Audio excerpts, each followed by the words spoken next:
ஒரு ஊரில் ஒரு ஆள் இருந்தான். நிறைய பணம் சேர்த்தான். அவனுக்கு சம்பாதிக்க தெரியுமே தவிர செலவு பண்ண தெரியாது. மகா கஞ்சன். காசை கையில் எடுக்கவே மாட்டான். எடுத்தால் செலவு செய்ய வேண்டியிருக்குமே. அதனால் இப்படியே அவன் காலத்தை ஓட்டி விட்டான். வயசாகிட்டுது. அவனுடைய மனைவி ஒரு நாள் கேட்டாங்க, இவ்வளவு நாளாக நீங்கள் என்னை எங்கேயுமே அழைச்சிட்டு போனதில்லை, இப்போவாவது அழைச்சிட்டு போகக்கூடாதா அப்படின்னாங்க. எங்கே போகணும் சொல்லுன்னா. காசிக்கு போகணும், கங்கையில் குளிக்கணும்னாங்க. இவன் பார்த்தான், இதுக்கு ஏன் அவ்வளவு தூரம் செலவு பண்ணிட்டு போகணும், நம்ம ஊர் ஆற்றுலேயே குளிக்கலாமே, இதுவும் புண்ணிய நதி தான், இங்கே குளிச்சா அங்கே குளிச்ச பலன் கிடைச்சிரும் அப்படின்னா. சரின்னு 2 பேரும் ஆத்தங்கரைக்கு போனாங்க. அன்னைக்கு ஏதோ விசேஷம், நிறைய கூட்டம், நிறைய பேர் குளிச்சுக்கிட்டு இருக்கிறாங்க. கரையில் சில புரோகிதர்கள் நின்றுக்கிட்டு இருக்கிறாங்க. குளிக்கிறதுக்கு முந்தி அவங்க கிட்ட உட்காந்தா ஏதோ மந்திரம்லாம் சொல்லுவாங்க, கொஞ்சம் காசு கொடுக்க வேண்டியிருக்கும். அதனால் இவன் என்ன பண்ணான், ஆத்தங்கரையிலேயே கொஞ்சம் தூரம் போனான். ஊரை விட்டு தள்ளி வந்துட்டான். அங்கே யாருமே இல்லை. அப்பாடான்னு சந்தோஷப்பட்டான். குளிக்கலாம்னு புறப்பட்டான். இந்த நேரம் கடவுள் பார்த்தார், இந்த கஞ்சனுக்கு ஏதாவது புத்தி போகட்டணும் அப்படின்னு நினைச்சார். உடனே ஒரு புரோகிதர் மாதிரி உருவத்தை மாற்றிக்கிட்டு அந்த ஆள் முன்னாடி வந்து நின்னார். அவனுக்கு அதிர்ச்சி. இங்கே யாருமே இருக்க மாட்டாங்கன்னு நினச்சா இங்கேயுமே ஒரு ஆள் வந்துட்டாரு, என்ன பண்ணுறதுன்னு யோசனை பண்ணான். புரோகிதர் உருவத்தில் இருந்த கடவுள் சொன்னார், இதை பாருங்க, இன்னைக்கு விசேஷ நாள், நீராடுறதுக்கு முன்னாடி சுயகல்பம் பண்ணிக்கிறது ரொம்ப நல்லது அப்படின்னார். என்கிட்ட பணம் எதுவும் இல்லையேன்னா. பரவாயில்ல, அப்புறமா கொடுங்க, வாங்கிக்கிறேன். ஆனால் ஒன்று, எவ்வளவு கொடுப்பீங்கிறத மட்டும் இப்போவே சொல்லிவிடுங்க அப்படின்னார். இவன் ரொம்ப யோசனை பண்ணான். ஒரு 10 பைசா தரேன் அப்படின்னா. சரின்னு ஒத்துக்கிட்டு எல்லா கிரியைகளையும் அவர் செஞ்சார். அதுக்கப்புறம் கணவனும் மனைவியும் ஆற்றுல குளிச்சாங்க. அவர் போயிட்டார். கொஞ்ச நாள் கழிச்சு அவன் வீட்டுக்கு வந்தார் கடனை வசூல் பண்ணுறதுக்கு. வாசலில் நின்றுக்கிட்டு இருந்த அவன் மனைவி இவரை பார்த்ததும் தயங்க ஆரம்பித்தாங்க. அந்த அம்மா கிட்ட விஷயத்த சொன்னார். அந்த அம்மா ஓடி போய் உள்ளே இருக்கிற தன்னுடைய கணவர்கிட்ட சொன்னாங்க. அவன் யோசனை பண்ணான், இப்போ வெளியில் போனால் அவனுக்கு 10 காசு கொடுக்க வேண்டியிருக்கும், அதனால் எனக்கு காய்ச்சல்னு அந்த ஆளுகிட்ட சொல்லிவிடு, இன்னொரு சந்தர்ப்பத்தில் என்னை வந்து பார்க்க சொல்லு அப்படின்னா. அந்த அம்மா போய் சொன்னாங்க. அப்படிங்களா, அப்படின்னா அவரை நான் உடனே போய் பார்க்கணுமே அப்படின்னு உள்ளே நுழைய ஆரம்பித்தார். அவங்க மறுபடியும் இருங்க தான் வரேன்னு சொல்லிவிட்டு உள்ள ஓடி விஷயத்த சொன்னாங்க. இது எதுடா வம்பா போச்சு அப்படின்னு பார்த்தான். மனைவியை கிட்டத்தில் கூப்பிட்டான். இதோ பாரு, ஜன்னி கண்டு நான் இறந்து போயிட்டதா சொல்லிவிடு அப்படின்னா சொன்னாங்க. புரோகிதர் பார்த்தார். அப்படின்னா ஒரு வழியாக இருந்து அவருடைய இறுதி சடங்குகளையும் நானே முடிச்சுட்டு போயிடுறேன் அப்படின்னார். உள்ளே இருந்தவன் யோசனை பண்ணான், அந்த ஆள் என்னை விடமாட்டான் போல இருக்கு, அதனால் ஒரு சவப்பெட்டியில் என்னை வச்சு தூக்கிக்கிட்டு மயானத்துக்கு போங்க, பார்த்துக்கலாம் அப்படின்னா. புரோகிதரும் விடுற மாதிரி இல்லை, கூடவே நடந்து போயிட்டு இருக்கிறார். அங்கே இறக்கி சடங்குகளை முடிச்சுட்டு தீ வைக்கிற நேரம் பொட்டிக்குள்ளே இருந்த நம்ம ஆள் அலறி அடிச்சுட்டு வெளியில் ஓடி வந்தான். புரோகிதர் உருவத்தில் இருந்த கடவுள் சிரிச்சார். தன்னுடைய சுய உருவத்தை காட்டினார். அதுக்கப்புறம் அவனை கூப்பிட்டு, இதை பார்ப்பா, ஏன் இப்படி அல்லாடுற, ஏதாவது வரம் வேணும்னா கேள் தரேன் அப்படின்னார். அவன் யோசனை பண்ணான். பகவானே, ஒரே ஒரு வரம் தான் உங்ககிட்ட கேட்கணும்னா. என்ன வேணும் கேளுன்னார். அந்த 10 பைசா தட்சணையை தள்ளுபடி பண்ணால் போதும் அப்படின்னா. கடவுளும் சரின்னு சொல்லிட்டு போயிட்டார்.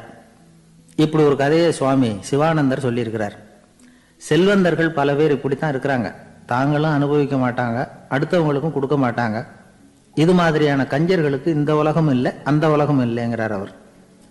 இந்த கதையில் கடவுள் கடன் வசூலுக்கு வந்தது மாதிரி நம்ம ஊர் ஆள் ஒருத்தன் இன்னொருத்தர்கிட்ட 10 பைசா கடன் கொடுத்துட்டான். திருப்பி வாங்கறதுக்கு நடக்கிறான். கடைசியாக கேட்டான், நீ எப்போ தான் கடனை திருப்பி தரப்போற, அதை முடிவாக சொல்லுன்னா. வர்ற வியாழக்கிழமை கண்டிப்பாக கொடுத்துருவேன் அப்படின்னானா அவன். அன்னைக்கு நான் ஊரில் இருக்க மாட்டேனே அப்படின்னானா இவன். அதனால் என்ன, நானும் தான் அன்னைக்கு ஊரில் இருக்க மாட்டேன் அப்படின்னானா. ஒருத்தர் ஓடி வந்தார். இன்னொருத்தரை பார்த்து, சார் உங்கள் சைக்கிளை ஒரு நாள் இரவல் கொடுங்களேன், பக்கத்து ஊருக்கு போயிட்டு வர வேண்டியிருக்கு அப்படின்னார். இவர் சைக்கிளை கொடுத்து பத்திரமா கொண்டுட்டு போங்கன்னார். சார் இதை பத்திரமா கொண்டு போகிறேன், கவலையே வேணாம், ஏன்னா இது உங்களோட சைக்கிள் அப்படின்னு நான் நினைக்கல, என்னோட சைக்கிளாக நினைக்கிறேன் அப்படின்னார். அதுக்கப்புறம் தான் இவருக்கு உண்மையாகவே பயம் வந்துட்டுது.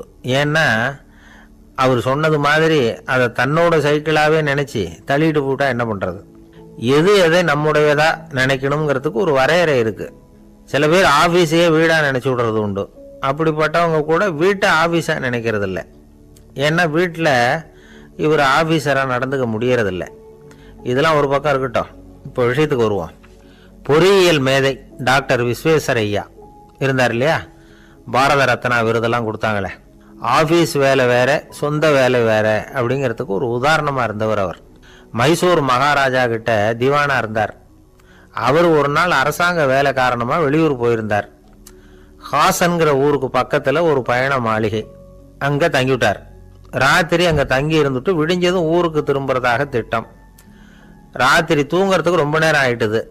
ரொம்ப நேரம் வரைக்கும் அரசாங்க சம்பந்தப்பட்ட வேலைகளையே பார்த்துக்கிட்டு இருக்கிறார். அரசாங்க ஃபைல்கள் நிறைய இருந்தது. அதையெல்லாம் ஒவ்வொன்றா எடுத்தார், படித்து பார்த்தார், பரிசீலனை பண்ணார். அதில் எழுத வேண்டியதை எழுதினார், கையெழுத்து போட்டார். ஒரு வழியாக அந்த வேலையெல்லாம் முடிஞ்சுது. அதுக்கப்புறம் என்ன பண்ணார்னா, தன்னுடைய சூட்கேஸை திறந்தார். அதிலிருந்து 2 மெழுகுவத்தியை எடுத்து கொளுத்தி வச்சார். அந்த பயண மாளிகையில் அது வரைக்கும் எரிஞ்சுக்கிட்டு இருந்த மின்சார விளக்குகளை அணைச்சுட்டார். அதுக்கு பிறகு அந்த மெழுகுவத்தி வெளிச்சத்தில் சில புத்தகங்களை தொடர்ந்து படிக்க ஆரம்பிச்சிட்டார்.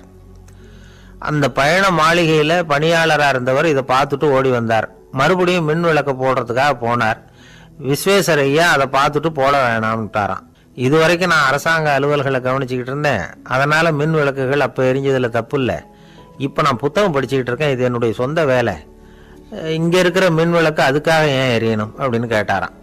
இப்போ இருக்கிற சில அரசு பணியாளர்கள்கிட்ட இந்த சம்பவத்தை பேச்சோட பேச்சா சொல்லி பார்த்தேன்.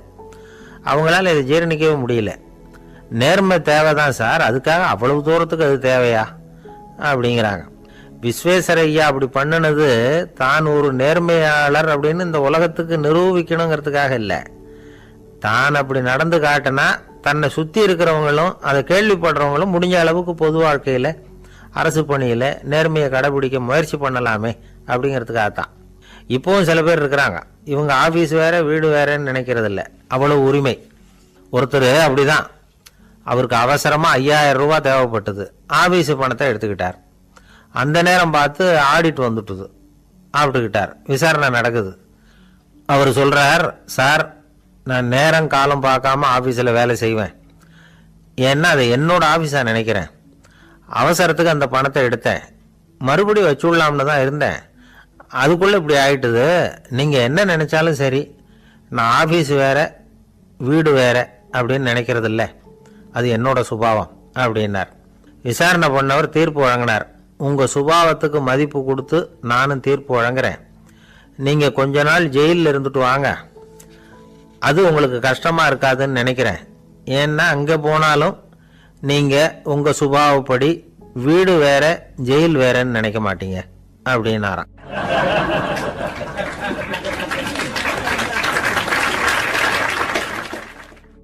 திபேத் நாட்டில் புத்த மடாலயங்கள் நிறைய உண்டு. அதுக்கு ஒரு தலைமையகமும் உண்டு. அது இந்த திபேத் தலைநகரம் லாசாவில் இருக்குது. ரொம்ப காலத்துக்கு அப்பால் அதை பற்றிலாம் நிறைய விவரங்கள் எழுதி வச்சிருக்கிறாங்க. அது இப்போவும் நமக்கு கிடைக்குது. அதாவது ரொம்ப தூரத்துக்கு அந்தாண்ட மலைகளுக்கு நடுவில் ஒரு கிளை மடாலயம். அந்த மடத்தின் தலைவருக்கு வயசாயிட்டு தான், அதனால் தலைமை பொறுப்பை வேற ஒருத்தர்கிட்ட ஒப்படைக்கலாம் அப்படின்னு முடிவு பண்ணாராம். உடனே ஒரு லாமாவை கூப்பிட்டார். அவர் மூலமாக தலைமை மடாலயத்துக்கு செய்தி அனுப்புனார், பொருத்தமான வாரிசு ஒருத்தரை அனுப்பி வைக்கும்படியாக. அந்த வாலிப லாமா புறப்பட்டார். காடு மேடெல்லாம் நடந்து போகிறார். ரொம்ப நாள் கழித்து தலைமை பீடத்தை அடைஞ்சார். தலைமை குரு கிட்ட விவரத்தை சொன்னார். தகுதியான ஒருத்தரை அனுப்பி வச்சா அழைச்சிட்டு போகிறேன் அப்படின்னார். சரி, நாளைக்கு காலையில் நீங்கள் அவங்க எல்லாரையும் அழைச்சிட்டு போகலாம்னார் அவர். அவங்க எல்லாரையுமா? அங்கே தேவைப்படுறது ஒருத்தர் தானே அப்படின்னார் இவர். ஆமான்னார். அப்புறம் ஏன் எல்லாரையும் அழைச்சிட்டு போக சொல்கிறீங்கன்னார்.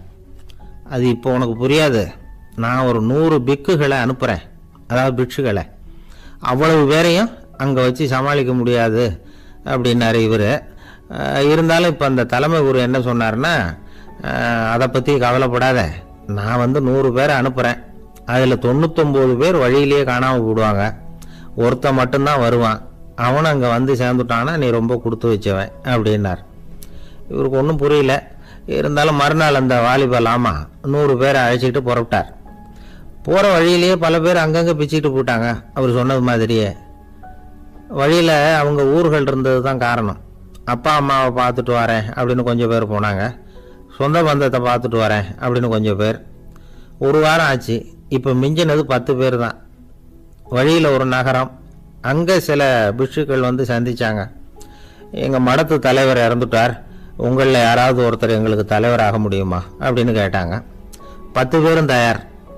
அதில் ஒருத்தரை அழைச்சிக்கிட்டு அவங்க போயிட்டாங்க. இன்னொரு ஊரில் சில பேர் வந்தாங்க, வழி மறிச்சாங்க. நில்லுங்க, எங்கள் மன்னர் மகளுக்கு திருமணம், அதை நடத்தி வைக்க 3 லாமாக்கள் தேவை அப்படின்னாங்க. இப்படி கொஞ்சம் கொஞ்சமாக எல்லாரும் காலி. கடைசியில் 2 பேரும் மிஞ்சினாங்க. அங்கே ஒரு இளம்பெண் எதிரில் வந்தா. எங்கள் அப்பா வேட்டைக்கு போயிருக்கிறாரு, இன்னும் திரும்பி வரல, வீட்டில் வேறு யாரும் இல்லை, தனியாக இருக்க பயமாக இருக்குது, யாராவது ஒருத்தர் எனக்கு துணையாக இருக்கணும் அப்படின்னு கேட்டுக்கிட்டா. எங்கள் 2 பேரில் நீயே ஒருத்தரை தேர்ந்தெடுத்துக்கோ, இல்லைன்னா எங்களுக்குள்ளே சண்டை வந்துடும் அப்படின்னாங்க. இப்போ மிஞ்சினவர் ஒருத்தர். அவருக்கும் ஒரு சோதனை வந்தது. ஒரு தர்க்கவாதி எதிரில் வந்தான். உன்னோட வாதம் பண்ணணும்னா. இவனோட வாதம் பண்ணுறேன், அது முடிய ரொம்ப காலம் ஆகலாம், தர்க்கத்தில் நான் ஜெயிச்சா அங்கே வரேன், இல்லைன்னா இவருடைய சீடனை ஆயிடுவேன் அப்படின்னார் அவர். கடைசியாக அழைக்க வந்த வாலிபலாமா மட்டும் வெறும் கையோடு திரும்பி போனார். அங்கே இருந்த வயசான மடாதிபதி கேட்டார், எத்தனை பேர் அங்கேருந்து புறப்பட்டீங்கன்னார். என்னையும் சேர்த்து 101ன்னார் அவர். நல்லது, நீயாவது திரும்பி வந்திய, அதுதான் எனக்கு போதும், ஏன்னா நீ தான் எனக்கு உண்மையான வாரிசு, அந்த 100 பேரில் யாரும் வரமாட்டாங்க அப்படின்னார் அவர்.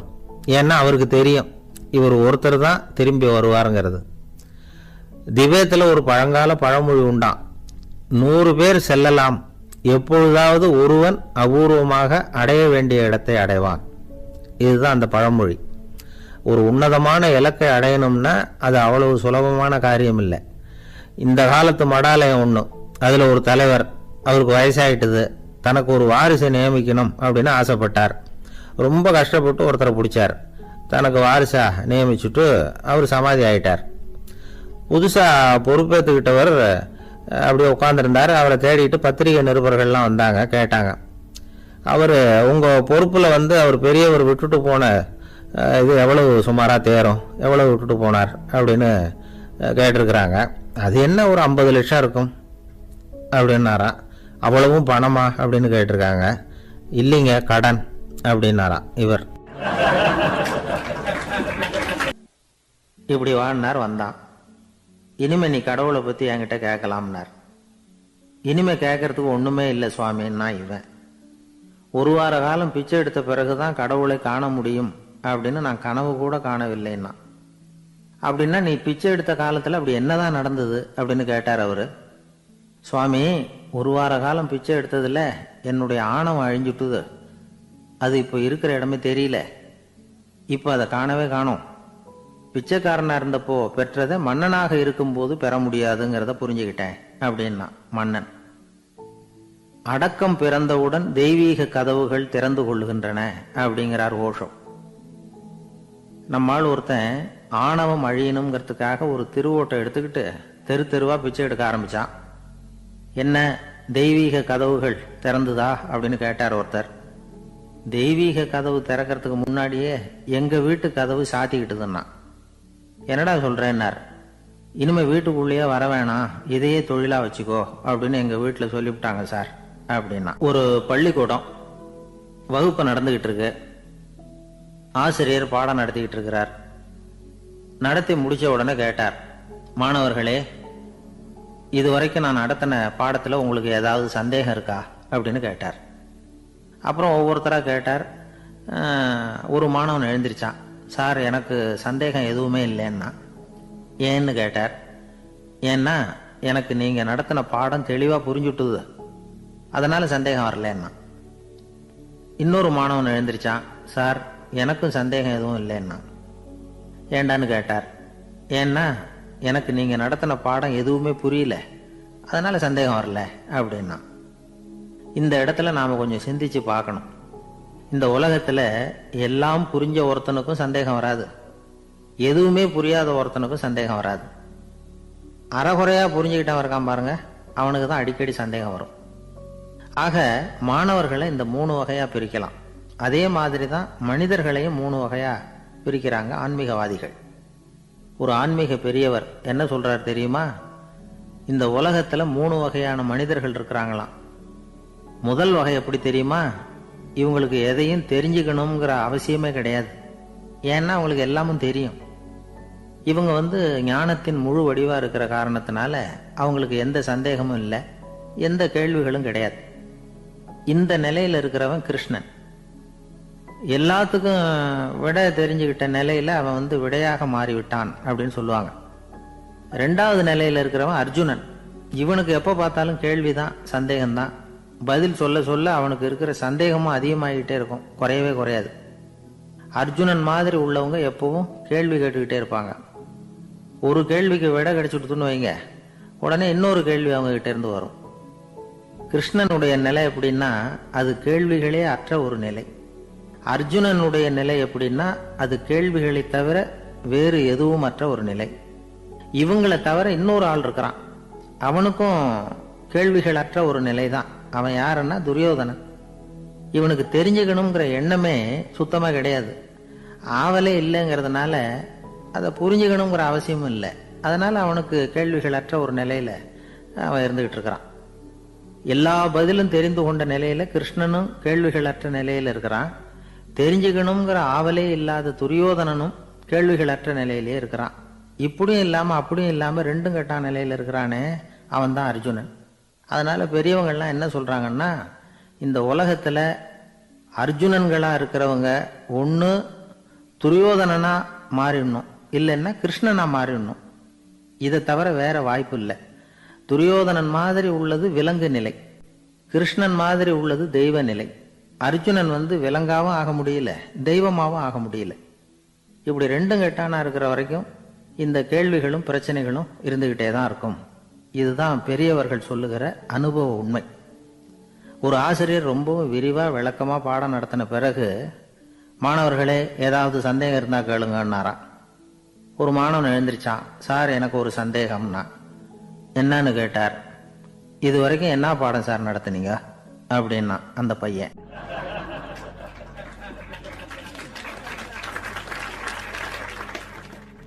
ஒரு ஊர்ல ஒரு மன்னர் இருந்தார். ஒரு நாள் அவருடைய அரசவைக்கு ஒரு ஓவியன் வந்தான். அவன் சீனா தேசத்திலிருந்து வந்தவன், தாவோ சிந்தனையாளன். அவன் அங்க மன்னர் முன்னாடி நிக்கிறான். யாரும் செய்ய முடியாத ஒரு காரியத்தை என்னால செய்ய முடியும்னா. இவன் இப்படி சொன்னதை கேட்டதும் ஏற்கனவே அங்க இருந்த அரசவை ஓவியன் ஒருத்தனுக்கு கோபம் வந்துட்டுது. இதோ பாரு, இப்படிலாம் பேசக்கூடாது, நான் வேணும்னா உன்னுடைய சவாலை ஏத்துக்கிறேன் அப்படின்னா. நாம 2 பேரும் ஓவியம் தீட்டுவோம், அதை பார்த்துட்டு நம்ம 2 பேர்ல யாரு சிறந்த ஓவியன் அப்படிங்கிறத மன்னரே தீர்மானம் செய்யட்டும், என்ன சொல்ற அப்படின்னு கேட்டான் அவன். அவனும் சரின்னு ஒத்துக்கிட்டான். போட்டி ஆரம்பமாச்சு. அரசர் அவங்களுக்கு 2 சுவர்களை ஒதுக்கி கொடுத்தார். 6 மாச காலம் அவகாசம் கொடுத்தார். 2 ஓவியர்களும் அவங்கவங்க வேலையை ஆரம்பிச்சாங்க. இரவு பகலா வேலை செய்ய ஆரம்பிச்சுட்டாங்க. 6 மாசம் முடிஞ்சது.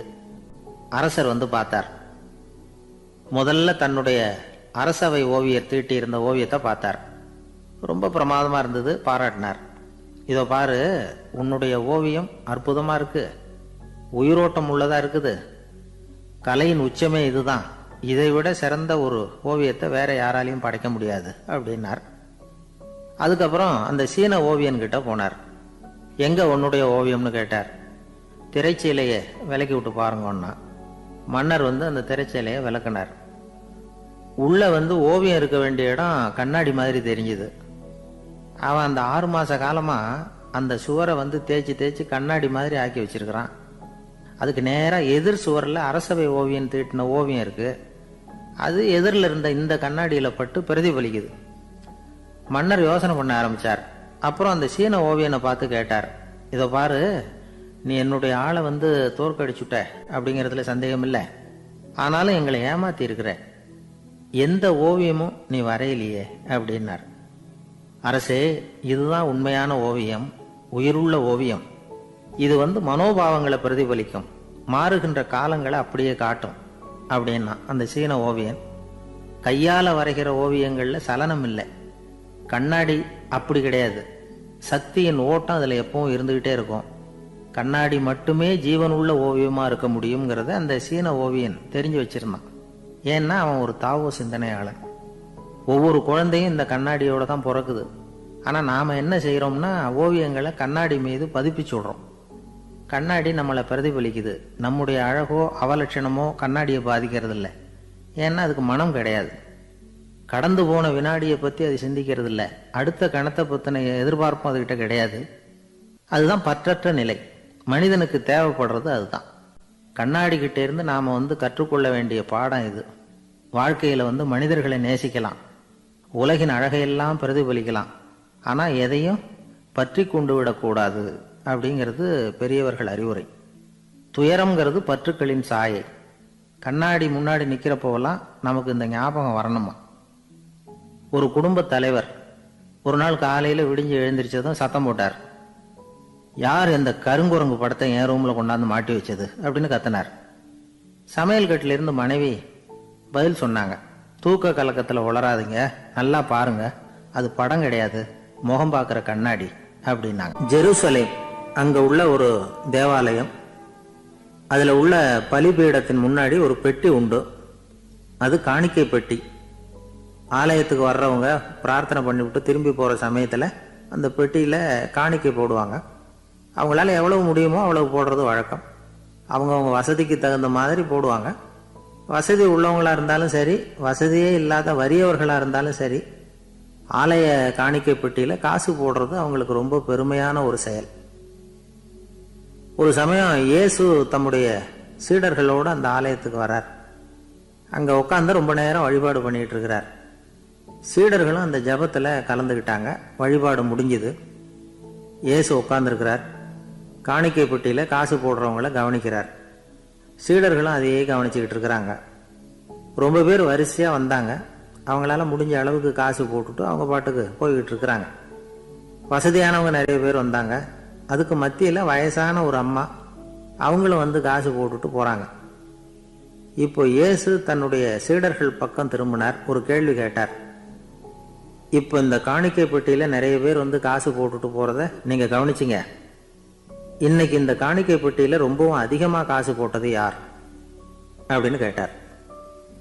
முதல்ல வந்தார ஒரு பெரிய மனுஷன், அவர் தான் அதிகமாக போட்டார் அப்படின்னார் ஒருத்தர். மூணாவதாக வந்தவர் தான் அதிகமாக போட்டார், நான் கவனித்தேன் அப்படின்னாரு இன்னொருத்தர். இப்படி ஆளுக்கு ஒரு விதமாக சொல்கிறாங்க. கடைசியாக இயேசு சொன்னாராம், இன்றைக்கு அந்த பெட்டியில் அதிகமாக காசு போட்டவங்க அந்த வயசான அம்மா தான் அப்படின்னாராம். சீடர்களுக்கு ஒன்றும் புரியல.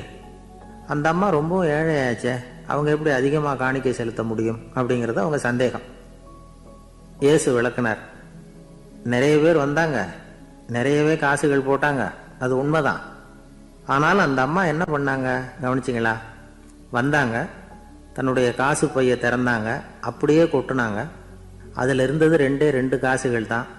அந்த 2 காசும் காணிக்கை பெட்டியில் விழுந்துட்டுது. மற்றவங்கள்லாம் தங்கள்கிட்ட இருந்த செல்வத்தின் ஒரு சிறு பகுதியை எடுத்து பெட்டியில் போட்டாங்க. ஆனால் இந்த அம்மா தன்கிட்ட என்ன இருந்ததோ அதை அப்படியே போட்டுட்டாங்க.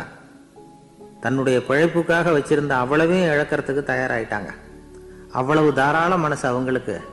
அதனால அவங்க செலுத்தின காணிக்கை தான் அளவில் அதிகம் அப்படின்னார். விலை மதிப்பில்லாத முத்து புதையல் ஒருத்தனுக்கு கிடைக்க போகுதுன்னு வச்சுக்கோங்க. அதன் மதிப்பை உணர்ந்தவன் என்ன பண்ணுவான்? அதை அடையிறதுக்காக தன்கிட்ட இருக்கிற எதையும் கொடுக்கறதுக்கு தயாராக இருப்பான் இல்லையா? அது மாதிரி தான் இதுவும் அப்படின்னார். உலக மதிப்பீடுகளை துரும்பா தூசியா மதித்து அதையெல்லாம் உதறி விடுகிறவன் இறையருள் அப்படிங்கிற இணையில்லாத செல்வத்தை பெறுகிறான் அப்படிங்கிறது இதில் உள்ள கருத்து. இறைவனுக்காக இழப்பதுன்னா துன்பப்படுகிறவர்களுக்காக, ஏழைகளுக்காக, ஏதுமற்றவர்களுக்காக இழப்பது அப்படின்னு அர்த்தம். உங்கள் அயலானுக்கு நீங்கள் என்ன உதவி செய்தாலும் அதை எனக்கே செய்கிறீர்கள் அப்படின்னு இயேசு சொல்லியிருக்கிறார். அடுத்தவங்களுக்கு உதவணுங்கிற குணம் இன்னைக்கு ரொம்ப குறைஞ்சி போச்சு. செய்ய வேண்டிய கடமையிலிருந்து விலகி இருக்கிறவர்கள் நம்மகிட்ட நிறைய பேர் உண்டு. அப்படிப்பட்ட ஒருத்தர் டாக்டர்கிட்ட போனார். டாக்டர், நான் ஒரு கவர்மெண்ட் ஆஃபீஸில் வேலை பார்க்குறேன், எனக்கு ஒரே அசதியாக இருக்குது, என்னை சோதிச்சு பாருங்க, ஆலோசனை சொல்லுங்க ஏதாவதுன்னார். டாக்டர் அவரை பரிசோதனை பண்ணி பார்த்துட்டு சொன்னார், இதோ பாரு, உனக்கு இப்போ தேவைப்படுறது முழு ஓய்வு. நீ எவ்வளவு சீக்கிரமா ஆபீஸுக்கு போறியோ அவ்வளவுக்கு உனக்கு நல்லது அப்படின்னாராம். எனக்கு தெரிஞ்ச ஒருத்தர் இருக்கார். அவர் ஒரு பெரிய காவல்துறை அதிகாரி, ரொம்ப கண்டிப்பானவர், அவரை கண்டாவே எல்லாரும் பயப்படுவாங்க. அப்படிப்பட்டவர் வீட்டுக்கு போனால் அப்படியே அடியோடு மாறிடுவார். அங்கே போய் பார்த்தீங்கன்னா குழந்தைகளோட குழந்தையா அவர் விளையாடிக்கிட்டு இருப்பார். அலுவலக சமயத்தில் பார்த்தீங்கன்னா குதிரை முதுகில் அவர் உட்காந்துருப்பார். வீட்டில் பார்த்தீங்கன்னா அவர் முதுகில் குழந்தை உட்காந்துருக்கும். அவர் குதிரை மாதிரி போயிட்டு இருப்பார். இது எப்படிங்க முடியுது உங்களால் அப்படின்னு கேட்டாங்க. அது ஒன்றும் இல்லை, இங்கே வீட்டுக்கு வந்த உடனே என்னோட மனசை தனியாக எடுத்து வச்சுருவேன் அப்படின்னார். அது என்னங்க உங்கள் சட்டப்பையிலையா இருக்குது மனசு, அது தனியாக எடுத்து வைக்கிறதுக்கு அப்படின்னு கேட்டாங்க. அப்படி இல்லைங்க, இது ஒரு பயிற்சி, மனப்பயிற்சி, அவ்வளவுதான் அப்படின்னார். இப்படி சமயம் பார்த்து மனசை தனியாக வச்சுவிட தெரிஞ்சவங்க வாழ்க்கையில் எப்பவும் உற்சாகமாக இருப்பாங்க அப்படிங்கிறது பெரியவங்க கருத்து. ஒரு டாக்டர் ஆஸ்பத்திரியில் இருக்கிற வரைக்கும் டாக்டராக இருக்கலாம். அவர் மனைவிகிட்டையும் அவர் டாக்டராக இருக்க வேண்டிய அவசியம் இல்லை. ஒரு வக்கீல் கோர்ட்டில் இருக்கிற வரைக்கும் வக்கீலாக இருக்கலாம்.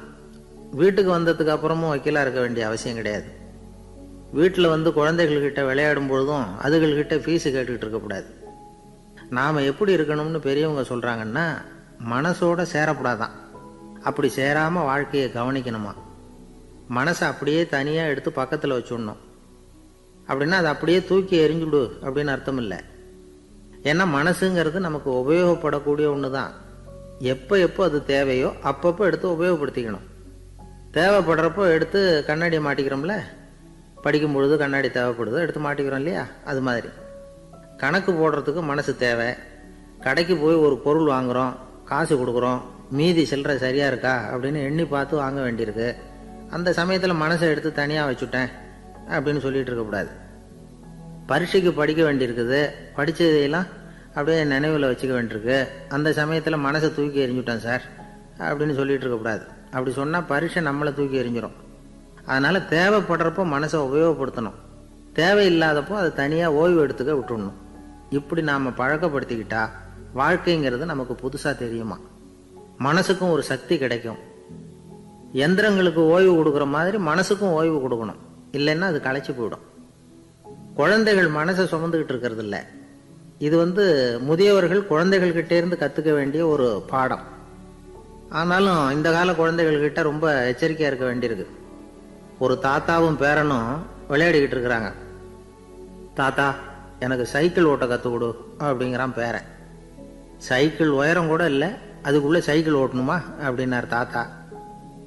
ஏன் தாத்தா, ரயில் ஓட்டுறாரே, அவர் என்ன ரயில் நீளமாக இருக்கார் அப்படின்னு கேட்டானா அந்த பையன். ஒரு நல்ல நகைச்சுவை எப்படி இருக்கணும், இதுக்கு ஒவ்வொருத்தர் ஒவ்வொரு மாதிரியான விளக்கத்தை கொடுத்துருக்குறாங்க. ஆனால் கலைவாணர் NS கிருஷ்ணன் கொடுக்குற விளக்கம் என்ன தெரியுமா?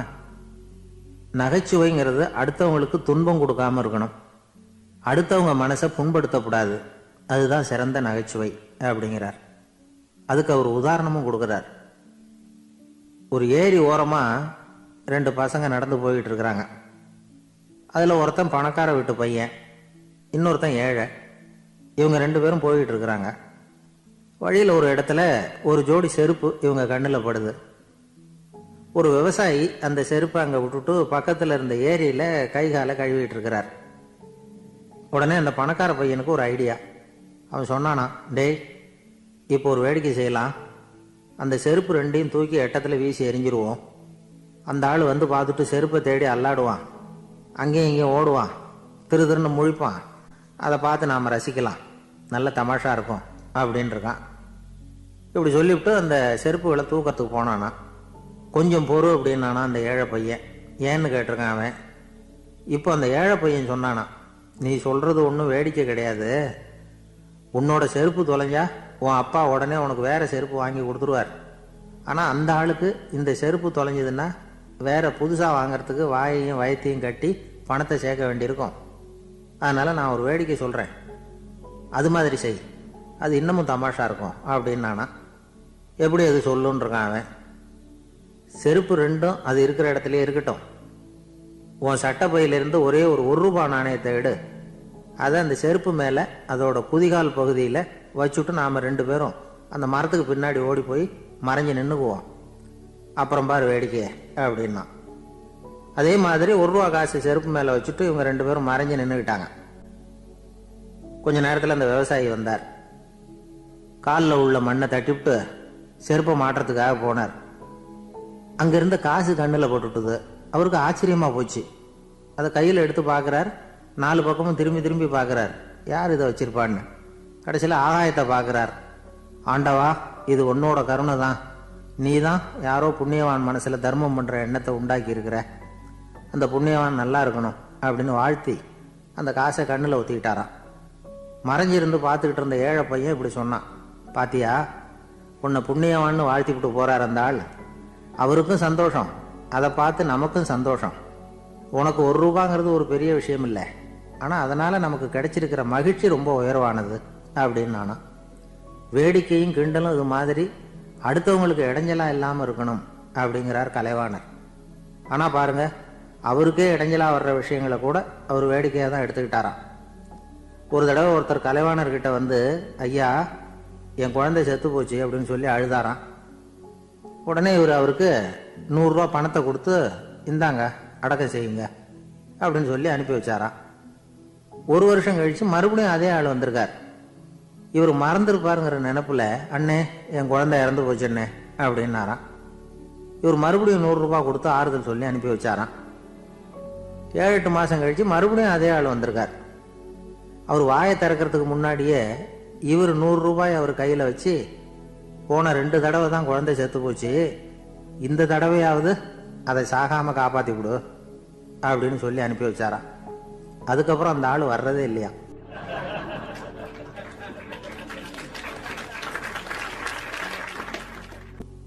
ஒரு நாள் ஒரு நண்பரை சந்திச்சேன். உங்க வீடு எதுன்னு உங்களுக்கு தெரியுமா சார்ன்னு.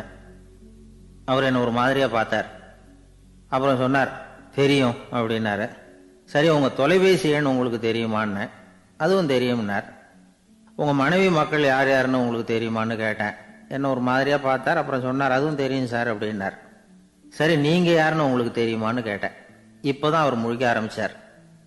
அவர் மட்டும் அப்படி இல்லை, நாம எல்லாருமே அப்படிதான். எதிரில் நிக்கிறது யாருங்கிறது தெரியும், நாம யாருன்னு நமக்கு தெரியாது. உண்மையிலேயே நாம யார்? இந்த கேள்விக்கான பதில தான் வாழ்க்கை பூரா நாம தேடிட்டு இருக்கிறோம். புத்தர் என்ன சொல்றாரு தெரியுமா? நீங்க கடவுளை பத்தி கவலைப்பட தேவையில்லை, உங்களை பத்தின கவலை உங்களுக்கு இருந்தா போதும் அப்படிங்கிறார். நான் யார், எனக்கு ஏன் இந்த கவலை அப்படின்னு உங்களை நீங்களே கேட்டுக்குங்க அப்படிங்கிறார். நாம ஏன் கடவுளை படைச்சோம்? அது ஒரு நழுவல் முயற்சியாம். அதாவது தன்னிடமிருந்து தானே தப்பிக்கிற ஒரு முயற்சியாம். இப்படிதான் அதை சொல்றாங்க அறிஞர்கள்லாம். மக்கள் பொய்யான பிரச்சனைகள்ல ஆர்வமா இருக்கிறாங்க, அதுக்கு தீர்வு காணவும் முயற்சி பண்றாங்க. கடவுளை பத்தி விவாதிக்க எல்லாருக்கும் விருப்பம், தன்னுடைய சுயம் பற்றிய பிரச்சனையே இருக்கிறது இல்லை. ஆகக்கூடிய விஷயம் என்னன்னா, கடவுள் சமாளிப்புக்கு பயன்படுத்தப்படுகிறார். மனவியல் என்ன சொல்லுது தெரியுமா? கடவுள், சொர்க்கம், மறுபிறவி இதை பற்றியெல்லாம் பேச ஆரம்பிக்கிறவங்க யார் தெரியுமா? போருக்கு போகிறவன், துன்பத்தில் சிக்கி கஷ்டப்படுறவன், நோய் படுக்கையில் விழுந்தவன், இவங்க தான். நாம் அனுபவத்திலே பார்க்குறோமே இதையெல்லாம். கடவுளை துணைக்கு கூப்பிடுறவங்க யாருன்னு கவனித்து பாருங்கள். பரீட்சை எழுத போகிறவன், வேலை தேடி அலையிறவன், பண நெருக்கடியில் இருக்கிறவன், விபத்தில் சிக்கிக்கிட்டவன், இவங்கெல்லாம் தான். தேர்வில் வெற்றி பெற்றதும் அவரை துணைக்கு கூப்பிடுறதில்ல, வேலை கிடைச்சதும் அவர் துணை தேவைப்படுறதில்லை. ஏன் இப்படி? கொஞ்சம் யோசனை பண்ணி பாருங்க. துன்பம் வருகிற போது அந்த துன்பத்தை தவிர்க்க வேண்டிய நிலையில அதிலிருந்து நழுவி போறதுக்காக பிரார்த்தனை தேவைப்படுது. எல்லாம் நல்லபடியா நடக்கிறப்போ பிரார்த்தனை செய்யறதில்லை. புத்தருடைய வழி என்ன தெரியுமா? அந்த வழியில கடவுளும் கிடையாது, பிரார்த்தனையும் கிடையாது. புத்தர் செய்தது இதைத்தான். அதாவது கடவுள்கிட்ட இருந்து மனிதனையும், மனிதன் கிட்ட இருந்து கடவுளையும் அவர் விடுவித்தார். புத்த மதம் என்ன சொல்லுது தெரியுமா? கடவுள் பிரச்சனை அல்ல, மனிதன் தான் உண்மையான பிரச்சனை அப்படின்னு சொல்லுது. உங்களை நீங்க நல்லா தெரிஞ்சுக்கிட்டா போதும், நீங்களே கடவுள் ஆயிடுவீங்க அப்படிங்கிறது தான் புத்த மதம். அதனால நமக்கு தேவை உள்முக பயணம். நான் யார் அப்படிங்கிற கேள்வியோட உள்ள போகணும். அங்க போனாதான் தெரியும் நான் அப்படின்னு அங்க யாருமே இல்லைங்கிறது. இதெல்லாம் புத்தர் சொல்லுகிற ஒரு தத்துவம். தத்துவம்னு சொன்னாவே நமக்கெல்லாம் அதை புரிஞ்சுக்கிறது கஷ்டம்தான். நம்ம பொறுத்த வரைக்கும் தத்துவம்ங்கிறதுல 2 வகை உண்டு. ஒன்று தத்துவம், இன்னொன்று மகா தத்துவம். தத்துவம்னா என்ன தெரியுமா? கேட்குறவங்களுக்கு புரியக்கூடாது, அதுதான் தத்துவம். மகா தத்துவம் என்னன்னா சொல்றவங்களுக்கும் புரியக்கூடாது. அந்த வகையில் பார்த்தா இன்று ஒரு தகவலும் ஒரு மகா தத்துவம் தான். ஒரு ஊரில் ஒரு ஆள் இருந்தான். கற்பனையிலேயே காலத்தை கடத்திக்கிட்டு இருந்தான். ஒரு நாள் ஒரு மரத்தடியில் உட்காந்துருந்தான். அவனுக்கு பசிக்கிற மாதிரி தெரிஞ்சுது. உடனே கற்பனையிலேயே சாப்பிட ஆரம்பிச்சிட்டான். அதாவது எதிரில் இலை போட்டு சாப்பாடு போடப்பட்டிருக்கிறதாகவும் அதை இவன் சாப்பிட்றதாகவும் நினச்சிக்கிட்டு கையை மட்டும் வாய்க்கும் தரைக்குமா அப்படியும் இப்படியும் கொண்டுகிட்டு போய் பாவனை பண்ணிக்கிட்டே இருக்கிறான். தூரத்தில் இருந்து பார்க்குறவங்களுக்கு இவன் ஏதோ பலமான விருந்து சாப்பிட்டுக்கிட்டு இருக்கிறான் அப்படின்னு தான் தோணும். அது மாதிரியே பண்ணிக்கிட்டு இருந்தான். அந்த வழியாக ஒரு சன்னியாசி வந்துக்கிட்டு இருந்தார். இவனை பார்த்தார். என்ன இவன் இப்படி பண்ணிகிட்டு இருக்கிறானே அப்படின்னு நினச்சாரு. கொஞ்ச நேரம் அவனையே உத்து பார்த்துக்கிட்டு இருந்தார். இவரை பார்த்ததும் அவன் இன்னமும் சுவாரஸ்யமாக சாப்பிட ஆரம்பிச்சிட்டான். அப்பப்பா, என்ன இது, இந்த குழம்பு இவ்வளவு காரமாக இருக்குது, என்னுடைய நாக்கே எரிஞ்சு போடும் போல இருக்கே அப்படின்னு சொல்லிக்கிட்டே பக்கத்தில் ஒரு குவளையை எடுத்து தண்ணி குடிக்கிறது மாதிரி பாவனை பண்ணுறான். அப்பாடா, இப்போ கொஞ்சம் பரவாயில்ல அப்படின்னு சொல்லிக்கிட்டு குவளையை கீழே வைக்கிறது மாதிரி ஒரு பாவனை பண்ணுறான். சன்னியாசி பார்த்தார். என்னப்பா, சாப்பாட்டில் காரம் அதிகமோ அப்படின்னார். ஆமாம் சுவாமி, ஞாபகம் மறதியில் கொஞ்சம் மிளகாய் அதிகமாக சேர்த்துக்கிட்டேன் அப்படின்னா. சரி சாப்பிடு அப்படின்னு சொல்லிட்டார். அவன் சாப்பிட்டு முடிக்கிற வரைக்கும் பொறுமையாக உட்காந்துருந்தார். அவன் அப்பாடா அப்படின்னு சொல்லிட்டு மறுபடியும் தண்ணியை எடுத்து குடித்தான். எல்லாம் கற்பனையிலேயே. அதுக்கப்புறம் சன்னியாசி பேச ஆரம்பித்தார். இதை பாருப்பா, உன்னுடைய கற்பனையை நான் மெச்சுறேன். இருந்தாலும் உன் சாப்பாட்டில் ஒரு இனிப்பையும் வச்சிருக்கலாமே, ஏன் மிளகாயை அளவுக்கு அதிகமாக போட்டுவிட்டு அவஸ்தைப்படுறேன் அப்படின்னார். அவன் யோசிக்க ஆரம்பித்தான். அதுக்கப்புறம் இவர் சொன்னார், இதை பாருப்பா, இனிமேல உன்னுடைய கற்பனையும் உயர்ந்ததாக இருக்கட்டும் அப்படின்னு உபதேசம் பண்ணிவிட்டு போனார்.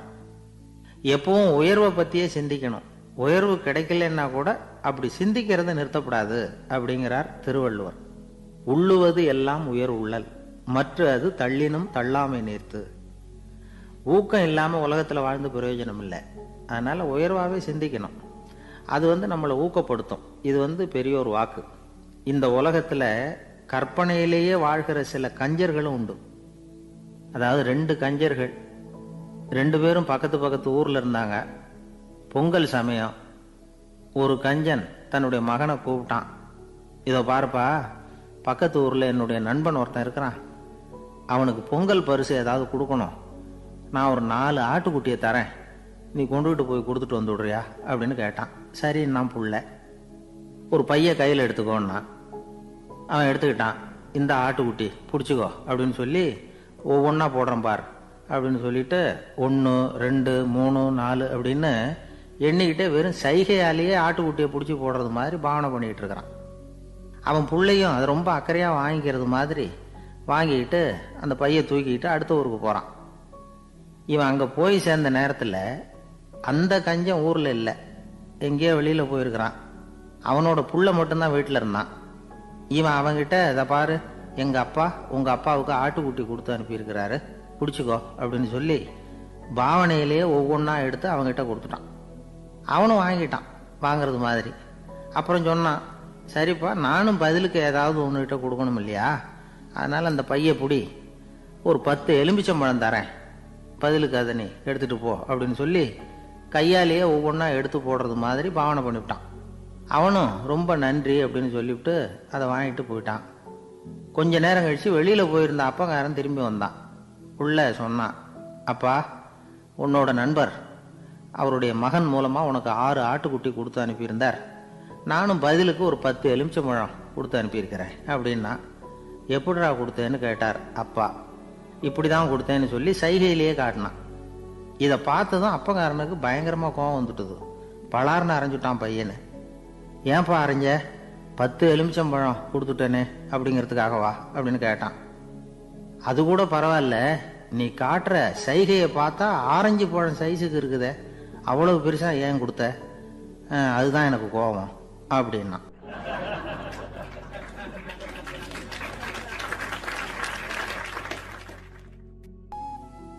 ஒரு ஆள் இருந்தார். அவர் தன்னை ஒரு குருன்னு சொல்லிக்கிட்டார். மௌன குரு, வாயை திறக்கிறது இல்லை. அவருக்கு 2 சீடர்கள் உண்டு. இவங்க தான் வர்றவங்க கிட்ட பேசுவாங்க, விளக்கம் கொடுப்பாங்க. ஒரு நாள் இந்த சீடர்கள் 2 பேரும் எங்கேயோ வெளியில் போயிட்டாங்க. அந்த நேரம் பார்த்து ஒருத்தர் அங்கே வந்தார். குரு கிட்ட போனார். குருவே, புத்தர்னா என்ன அப்படின்னு கேட்டார். குருவுக்கு ஒன்றும் புரியல. அவர் உண்மையான குருவாக இருந்தாவில் புரியும். திருன்னு முழிக்க ஆரம்பித்தார். இந்த நேரம் பார்த்து இந்த சீடர்களும் எங்கேயோ போயிட்டாங்களே, என்ன பண்ணுறது, உதவிக்கு யாராவது கிடைக்க மாட்டாங்களா அப்படின்னு அப்படி சுற்றுமுற்றும் பார்த்தார். வந்தவர் இதை கவனிச்சார். ஏதோ புரிஞ்சுக்கிட்டவர் மாதிரி அடுத்த கேள்வியை கேட்டார். தர்மம்னா என்ன சுவாமி அப்படின்னார். குருவுக்கு ரொம்ப சங்கடமாக போச்சு. நம்ம நிலைமை இப்படி ஆயிட்டுதே, இக்கட்டில் விட்டுட்டு போயிட்டாங்களே எங்கேயோ, இப்படி மாட்டிக்கிட்டோமே அப்படின்னு சொல்லி விட்டத்தை பார்த்தாராம். அப்புறம் குனிஞ்சு தரையை பார்த்தார். அப்படியே உட்காந்துட்டார். வந்தவர் உடனே அடுத்த கேள்விக்கு போயிட்டாராம். தியானம்னா என்ன சுவாமின்னாராம். பாவம் என்ன பண்ணுவார் அந்த குரு, பேசாமல் கண்ணை கெட்டியாக மூடிக்கிட்டார். இது ஏதடா வம்பா போச்சுன்னு. இவர் இப்படி பண்ணால் கூட வந்தவர் சளைக்கல. இன்னொரு கேள்வியும் கேட்டார். ஆசீர்வாதம்னா என்னன்னாராம். இவர் பார்த்தார், இப்படியே போனால் இவர் கேள்வி கேட்கறத நிறுத்த மாட்டார்னு நினச்சிக்கிட்டு எனக்கு ஒன்றுமே தெரியாதுங்கிற பாவனையில் 2 கையையும் விரித்து காட்டினாராம். வந்தவர் முகத்தில் மகிழ்ச்சி, மன நிறைவு, ஏதோ எல்லாம் புரிஞ்சுக்கிட்ட ஒரு மாதிரி அங்கேருந்து புறப்பட்டு போனார். வழியில் அந்த குருவோட சீடர்கள் 2 பேரையும் சந்தித்தார். உங்கள் குருவை நாங்கள் பார்த்துட்டு வரோம் அப்படின்னாராம். இவர் என்ன நடந்ததுன்னு கேட்டிருக்காங்க அவங்க. இவர் விவரமாக சொன்னாராம். உங்கள் குரு எப்பேற்பட்ட ஞானி தெரியுமா, புத்தர்னா என்னன்னு கேட்டேன். அதுக்கு அவர் அப்படியும் இப்படியும் பார்த்தார். அதுக்கு என்ன அர்த்தம் தெரியுமா, மக்கள் புத்தரை அங்கேயும் இங்கேயும் தேடுறாங்க, உண்மையில் அவர் அங்கேயும் இங்கேயும் தேடி கண்டுபிடிக்க முடியாது அப்படிங்கிறத அவர் செய்கை மூலமாக உணர்த்தினார். அதுக்கப்புறம் தர்மம்னா என்னன்னு கேட்டேன். ஒரு மேலையும் கீழையும் பார்த்து தர்மம் சமமானது, அதில் உயர்வு தாழ்வு இல்லை அப்படிங்கிறத உணர்த்தினார். அதுக்கப்புறம் தியானம்னா என்னன்னு கேட்டேன். கண்ணை மூடிக்கிட்டார். கண்ணை மூடி காணும் அற்புதம் அதுங்கிறத புரிஞ்சுக்கிட்டேன். கடைசியாக ஆசீர்வதிக்கப்படுறது பற்றி கேட்டேன். கைகளை நீட்டி உதவுறது தான் அது அப்படிங்கிறத 2 கையையும் விரித்து உணர்த்தினார். எவ்வளோ பெரிய மகான் அவர் அப்படின்னு சொல்லிவிட்டு அவர் பாட்டுக்கு போயிட்டார். சீடர்கள் அதுக்கப்புறம் மெதுவாக குருக்கிட்ட வந்து சேர்ந்தாங்களாம். அவங்கள பார்த்ததும் குருவுக்கு கோபம் வந்துட்டுது. அடே பாவிகளா, எங்கடா போய் தொலைஞ்சிங்க, நான் ஒரு ஆளுகிட்ட மாட்டிக்கிட்டு என்ன பாடுபட்டிருக்கேன் தெரியுமா அப்படின்னாராம். இது மாதிரி தான் நாம் சாதாரண மனிதர்களின் புற வேடங்களில் மயங்கி போயிடுறோம். அவங்க பேச்சு, செய்கை, பார்வை இதிலெல்லாம் ஏதோ பெரிய தத்துவம் இருக்கிறதாக நினச்சிக்கிறோம். உண்மையிலேயே அந்த தத்துவங்கள் யாருக்கு சொந்தம்?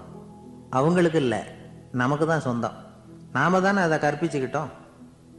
நம்மை நாம அடையாளம் கண்டுக்கிறது இல்லை, நாம் யாருங்கிறது நமக்கு புரியறதில்லை. அதுதான் இன்னைக்கு நடக்கிறது. அதனால தான் அடுத்தவங்களை தேடி ஓடிக்கிட்டு இருக்கிறோம். சில வீடுகளில் கூட இது மாதிரி சைகைகள் உண்டு. சில குடும்ப தலைவர்கள் தினமும் காலையில் கண்ணை கெட்டியாக மூடிக்கிட்டு கை 2ஐயும் சுத்தமாக விரித்து வச்சுக்கிட்டு உட்காந்து தியானம் பண்ணுறது வழக்கம். எதுக்காக அப்படி பண்ணுறீங்கன்னு ஒருத்தரை பார்த்து கேட்டேன். இந்த மாதம் வாங்கின சம்பளம் பூரா தீர்ந்து போச்சு, இனிமேல் என் கையில் சுத்தமாக ஒன்றும் இல்லை, புதுசாக எதுவும் செலவு வச்சுடாத அப்படிங்கிறத அப்படி உள்ளங்கை 2ஐயும் விரித்து காட்டி அவங்களுக்கு உணர்த்துறேன், அவ்வளவுதான் அப்படின்னார்.